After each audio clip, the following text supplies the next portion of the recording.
আসসালামু আলাইকুম। আমি আবুল কালাম আজাদ। আজকে একটি গুরুত্বপূর্ণ বিষয়ে আপনাদের সাথে কথা বলবো। সেটা হচ্ছে আমাদের কিছু অভ্যাসের কারণে আমাদের ব্রেনে বিভিন্ন ধরনের সেল রিলেটেড প্রবলেম হয় এবং আমরা অজান্তেই এই বিষয়গুলো অ্যাভয়েড করে যাই। সো আজকে আমি কিছু অভ্যাসের কথা বলবো যেগুলো আমাদের অ্যাভয়েড করে চলা উচিত। যে তথ্যগুলো আমি শেয়ার করব এগুলো হচ্ছে হার্ভার্ড ইউনিভার্সিটি এবং যুক্তরাষ্ট্রের স্ট্রোক ইনস্টিটিউট এবং হেলথ ইনস্টিটিউটের কিছু তথ্য থেকে এই আজকের প্রেজেন্টেশনগুলো বা তথ্যগুলো পাওয়া হয়েছে অ্যাজ এ সোর্স। প্র্যাকটিস যদি আমরা কিভাবে করলে সেগুলো আমাদের ক্ষতি করবে না বা এখান থেকে বের হয়ে আসার কী কী রাস্তা আছে সেগুলো বিষয় নিয়ে আলোচনা করব। সো প্রথম যে বিষয়টি আসতেছে সেটা হচ্ছে যে ইনএডিকুয়েট স্লিপ, মানে অল্প সময় ঘুমানো বা স্ট্যান্ডার্ড টাইম ঘুমের জন্য সেটা হচ্ছে 7 থেকে 8 ঘন্টা। যদি কোনো ব্যক্তি অভ্যাসবশত এই ঘুমের স্বল্পতা দেখা দেয় তাহলে তার বিভিন্ন ধরনের ব্রেন রিলেটেড সমস্যা হতে পারে এবং ব্রেন সেলগুলো অনেকগুলো ব্রেন সেল ইনঅ্যাক্টিভ হয়ে যেতে পারে এবং এটার কারণে অনেক ধরনের ডিজিজ হতে পারে।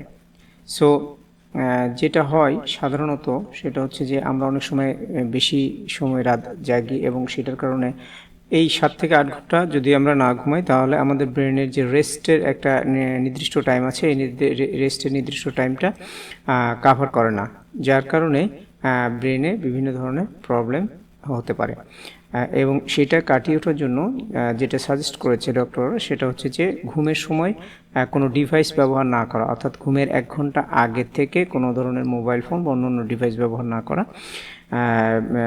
ঘুমের সময় হচ্ছে রুমের আলো একবারই কমে দেওয়া বা অন্ধকার ঘরে ঘুমানো এবং বিশেষ করে ঘুমানোর আগে যে জায়গাটাতে ঘুমাবে সেই জায়গাটা পরিষ্কার করা এবং যথেষ্ট পরিমাণে আরামদায়ক করা যাতে ঘুম খুব ভালো হয়। আরও কিছু বিষয় আছে, সেটা হচ্ছে যে ফুডের ব্যাপার আছে, যেমন ঘুমের আগ দিয়ে না খাওয়া বা ঘুমের 1 ঘন্টা আগে খাওয়া এবং শোয়ার আগে পানি খাওয়া।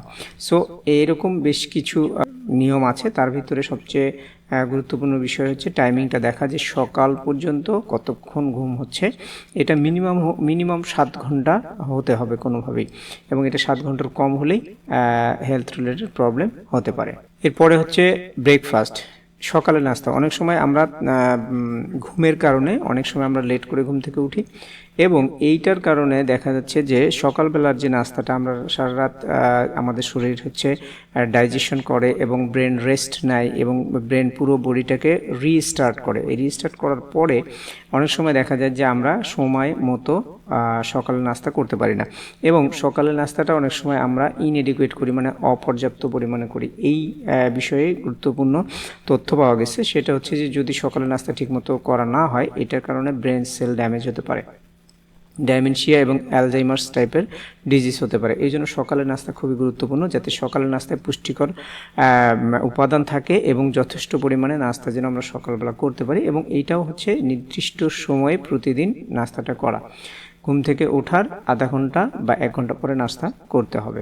সো এইটাও অনেক সময় হচ্ছে যে আমরা অ্যাভয়েড করে যাই এবং আমরা অনেক সময় 10টায় 11টায় অফিসে গিয়ে অনেকেই আমরা ব্রেকফাস্ট করি। এই জায়গাটাকে গুরুত্ব দেওয়া হয়েছে যে এখান থেকে যাতে আমরা বের হয়ে আসতে পারি এবং সময় মতো আমরা যেন সকালের নাস্তাটা করতে পারি।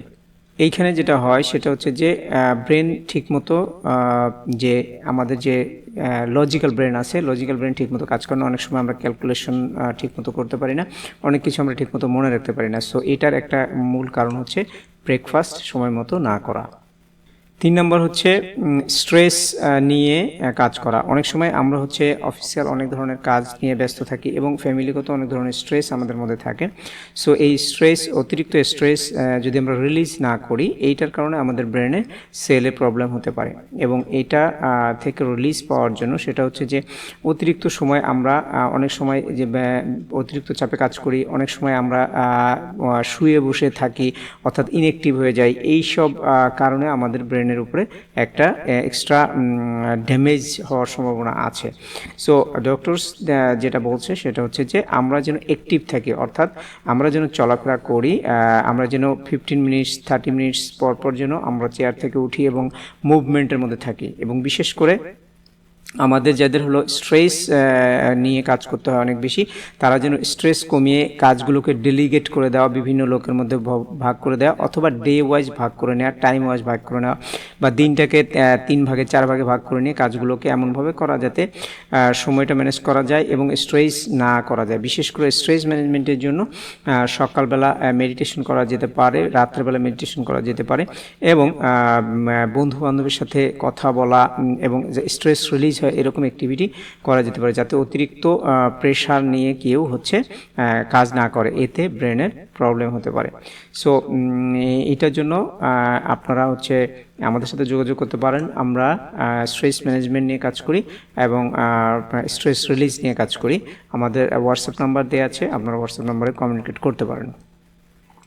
ব্রেনকে ঠিকমতো কাজ করার জন্য এক্সারসাইজ ইজ ভেরি ইম্পর্ট্যান্ট, অর্থাৎ ফিজিক্যাল অ্যাক্টিভিটির সাথে প্রতিদিন সময় মতো ব্যায়াম করা। আমরা যদি সপ্তাহে 5 দিন 30 মিনিট করেও ব্যায়াম করতে পারি, তাহলে আমাদের মস্তিষ্ক বা আমাদের ব্রেন ঠিকমতো কাজ করবে। সো আমরা প্ল্যান করব যে এভাবেই হোক যেন প্রতিদিন না পারি, সপ্তাহে 5 দিন যেন আমরা আধা ঘন্টা ব্যায়াম করতে পারি। সো ব্যায়াম করলে ফিজিক্যাল আমাদের ব্লাড সার্কুলেশন ঠিক থাকে এবং ব্রেনের সেলগুলো ঠিক থাকে। সো ব্রেনকে ঠিকমতো কাজ করতে দেওয়ার জন্য regular exercise is very important. আরেকটা ব্যাড হ্যাবিট আমাদের মধ্যে আছে, সেটা হচ্ছে যে দিনের পর দিন আমরা একটা ডিভাইসের উপরে এতটাই নির্ভরশীল হয়ে যাচ্ছি যে আমরা ছোটোখাটো ক্যালকুলেশনগুলো নিজেরা করি না। ছোটোখাটো ক্যালকুলেশনগুলো আমরা ক্যালকুলেটর অথবা কম্পিউটারের মাধ্যমে করি। আমাদের কোনো কিছু দরকার হলে আমরা গুগল সার্চ করি এবং সেখান থেকে তথ্যগুলো নেই। এখানে যেটা হয় সেটা হচ্ছে ব্রেন তার যে স্বাভাবিক অ্যাক্টিভিটি, অর্থাৎ ব্রেনের মনে রাখার যে ক্ষমতা, সেটা আস্তে আস্তে কমতে থাকে এবং এটা আমাদের ব্রেনের সেল ড্যামেজ করে দেয় এবং বিভিন্ন ব্রেন রিলেটেড ডিজিজ দিকে ব্রেনকে ঠেলে দিতে পারে। সো এটা এখান থেকে বের হয়ে আসার জন্য ছোটোখাটো ক্যালকুলেশন নিজে করা এবং ছোটোখাটো জিনিস মনে রাখার জন্য ব্রেনকে কাজ দেয়া এবং সেটা মনে রেখে, সেটা প্ল্যান করে মনে রেখে এবং সেটা ব্রেন থেকে সার্চ করে বের করে নেওয়ার যে পদ্ধতি আমরা ছোটোবেলায় শিখেছিলাম, সেইটাকে আবার রিস্টার্ট করা যায় কিনা সেই দিকে মনোযোগ দিতে বলা হয়েছে। কারণ আমরা যদি গুগল থেকে সার্চ করে আমাদের ব্রেন ইনঅ্যাক্টিভ হয়ে যাচ্ছে এবং এইটার কারণে আমাদের অনেকগুলো সেল কাজ করছে না। সো এইটা থেকে বাঁচার জন্য আমাদেরকে ব্রেনকে কাজ দিতে হবে এবং আমাদের নিজের কাজগুলো নিজে যেন করতে পারি এবং অনেক জিনিস যেন ব্রেনকে মনে রাখতে পারে, সেই অ্যাক্টিভিটিগুলো শুরু করা। এবং আরেকটি হেডফোন বা ব্যবহার করা বা ডিভাইসের আমরা অডিও ব্যবহার করা। অনেক সময় আমরা অনেক বেশি সাউন্ড দিয়ে ঘন্টার পর ঘন্টা আমরা ডিভাইস ব্যবহার করি এবং এইটার কারণে যেটা হয় সেটা যে আমাদের ব্রেনের সেল ড্যামেজ হতে পারে। সো এখানে যেটা সাজেস্ট করা হয়েছে, আমাদের সায়েন্টিস্টরা যেটা বলেছে সেটা যে ভলিউমটা অবশ্যই 60%-এর নিচে রাখতে হবে এবং হাই ভলিউমে 30 মিনিটসের বেশি যেন কোনো ধরনের ডিভাইস বা হেডফোন ব্যবহার করা না হয়। সো হেডফোনের ব্যবহার এভাবে করলে অনেক সময় চোখের প্রবলেম হয়, কানের প্রবলেম হয় এবং বিশেষ করে আমাদের ব্রেন সেলেরও প্রবলেম হয়। সো এই জায়গাটি আমাদেরকে গুরুত্ব দিয়ে দেখা উচিত, বিশেষ করে যারা আমাদের টিনেজার আছে, আমাদের যারা বাচ্চা আছে, তারা যেন অতিরিক্ত ভলিউম দিয়ে কোনো কিছু না শুনে এবং 30 মিনিটের বেশি যেন কন্টিনিউয়াসলি হেডফোন ব্যবহার না করে এবং হেডফোনের ভলিউম যেন অবশ্যই 60%-এর নিচে থাকে। এই বিষয়গুলো অবশ্যই খেয়াল রাখতে হবে। আরেকটা জিনিস যে ডিভাইসের উপরে এত বেশি ডিপেন্ডেন্ট হওয়ার কারণে আমরা সবাই একা একা থাকা পছন্দ করছি এবং ডিভাইস থেকে আমরা ডোপামিন বা আনন্দদায়ক যেগুলো হরমোন আছে সেগুলো সিক্রেশন করছি, যার কারণে সোশ্যালিজম যে বিষয়টি আছে, অর্থাৎ পিপল টু পিপল ইন্টারাকশনের যে বিষয়টা আছে, এই বিষয়টি একদমই ইগনোরড হয়ে যাচ্ছে এবং এটার কারণে কিন্তু আমাদের ঘুম না হওয়া বা স্ট্রেস বেশি হওয়ার যে বিষয়গুলো, এই জিনিসগুলো আসতেছে। এই ধরনের অ্যাক্টিভিটি বা এই ধরনের অভ্যাস যদি কন্টিনিউয়াসলি আমরা করতে থাকি, তাহলে আমাদের ডাইমেনশিয়া বা অ্যালজাইমার্স ডিজিজ হওয়ার সম্ভাবনা আছে। তাই একা একা না থেকে সামাজিক হওয়া বা সোশ্যাল হওয়ার দিকে নজর দিতে বলা হয়েছে, সো দ্যাট একজন আরেকজনকে ফিজিক্যালি সময় দিতে পারে, ফিজিক্যালি একজন আরেকজনের সাথে টক করতে পারে, কথা বলতে পারে, গেম করতে পারে, ক্লাবিং করতে পারে, যাতে তাদের অ্যাক্টিভিটি ফিজিক্যাল অ্যাক্টিভিটিও থাকে এবং ব্রেন যেন ইন্টারাক্ট করতে পারে পিপল টু পিপল।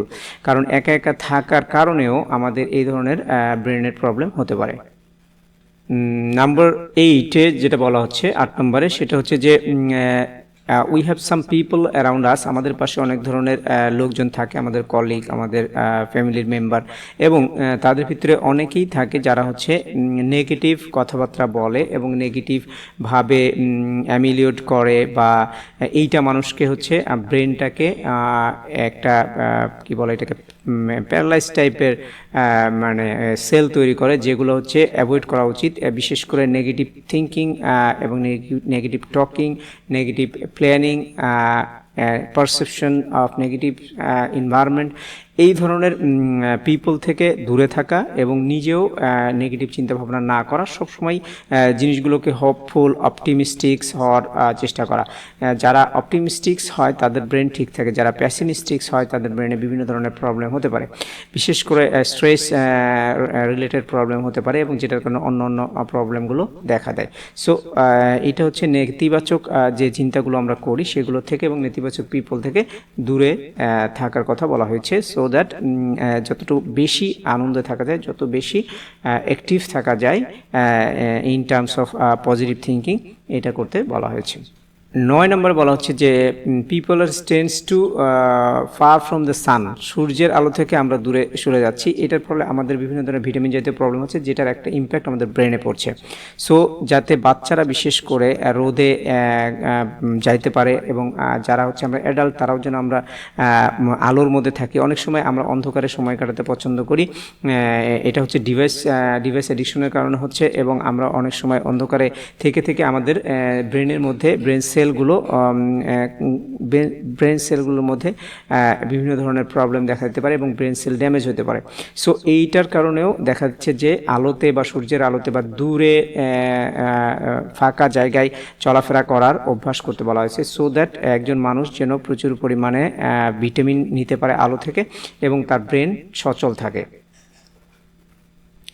10 নম্বরে বলা হচ্ছে যে এক্সেসিভ ফুড টেকিং, মানে হচ্ছে অতিরিক্ত পরিমাণে খাদ্য গ্রহণ। এটা হচ্ছে কি যারা স্ট্রেসের মধ্যে থাকে, যারা অ্যাংজাইটির মধ্যে তারা থাকে, এবং যারা হচ্ছে ডিভাইসের উপরে অ্যাডিক্টেড থাকে, তারা হচ্ছে খাওয়ার সময় ডিভাইস ব্যবহার করে এবং অতিরিক্ত পরিমাণে খাবার গ্রহণ করার অভ্যাস হয়ে যায়।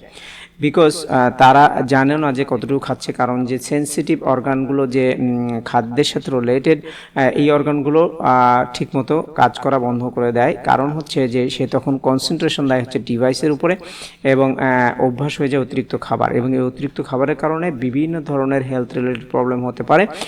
সো যাতে খাবারটি অ্যাডিকুয়েট হয়, যতটুকু স্বাস্থ্যের জন্য দরকার ততটুকুই যেন হয়। বেশি খাদ্য খেলে অ্যালজাইমার্স এবং ডাইমেনশিয়া টাইপের ডিজিজ হতে পারে। এগুলোও কিন্তু ব্রেনের এক ধরনের প্রবলেম, যেগুলো হচ্ছে আমাদের অতিরিক্ত খাদ্য গ্রহণের কারণে হয়ে থাকে। 11 নম্বরে বলা হচ্ছে যে অনেক সময় আমরা প্রচুর পরিমাণে কার্বোহাইড্রেট, প্রচুর পরিমাণে আমরা সুগার রিলেটেড আমরা খাবার খাই, এবং আমরা অন্যান্য খাবার খাচ্ছি, বাট কিছু ভালো ফ্যাট আছে, কারণ ব্রেনের 75% হচ্ছে ফ্যাট। এই জন্য ভালো ফ্যাট এবং খারাপ ফ্যাট আলাদা করা। আপনারা জানেন এগুলো হচ্ছে স্যাচুরেটেড ফ্যাট আর হচ্ছে unsaturated fat.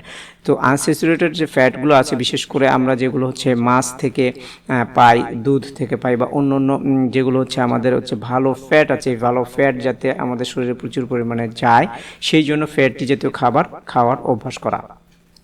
Last one is screen time.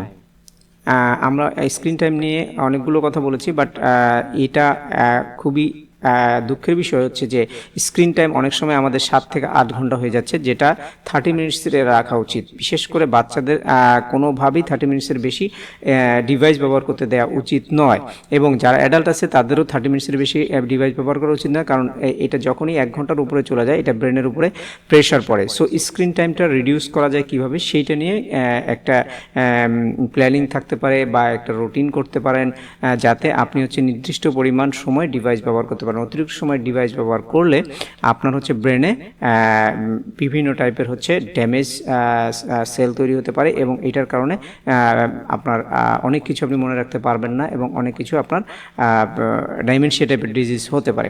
So আমরা জানলাম যে ব্রেন ড্যামেজ হওয়ার অনেকগুলো ব্যাড হ্যাবিটের ভিতরে একটা হচ্ছে স্ক্রিন টাইম ম্যানেজ না করা, অর্থাৎ অতিরিক্ত সময় হচ্ছে স্ক্রিন ব্যবহার করা। যদি ভিডিওটি আপনাদের ভালো লাগে অবশ্যই ভিডিওটি আপনারা শেয়ার করবেন এবং আপনারা খেয়াল রাখবেন আপনাদের ফ্যামিলিতে যারা মেম্বার আছে তারা এই বিষয়গুলো মেনটেন করছে কিনা। তো ভিডিওটি যদি ভালো লাগে অবশ্যই শেয়ার করবেন এবং আমাদের নেক্সট ভিডিও দেখার জন্য আপনাকে আমন্ত্রণ জানাচ্ছি। আসসালামু আলাইকুম।